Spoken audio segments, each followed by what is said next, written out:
November 18th, and time to read the New York Times. I'd like to begin by going back to yesterday's paper to show you things maybe that indicate why the Times is considered the paper of record.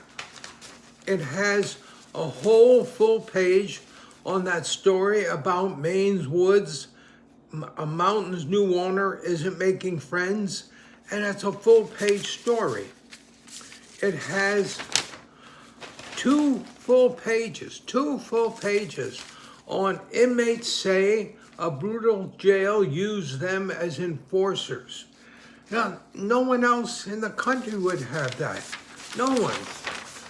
And then on the next, it has two full pages on how Trump's ICE push tears apart a family.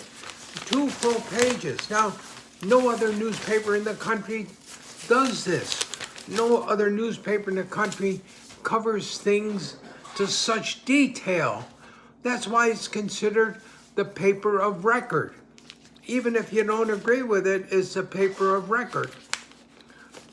It says in today's paper, on the business section, a bailout for farmers may arrive too late. That's interesting, that phrase. When I was taught English for the first time, I was taught if you speaking of permission, you use may. If you speak of a possibility, you use might. But it's changed now, and even the New York Times uses may for a possibility. So a bailout for farmers may arrive too late.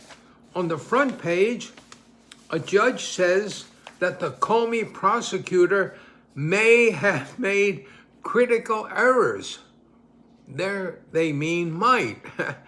And that prosecution of Comey might have to be dropped. Another one has a story from Secaucus, New Jersey, about as immigration recasts town, mayor's yes keeps the peace. This town used to be, for the most part, Italian-American, but now it has a real large part of Muslims and Latinos and others. And that's a good thing, I think. And also on the front page, sad story about that Dallas Cowboys defender.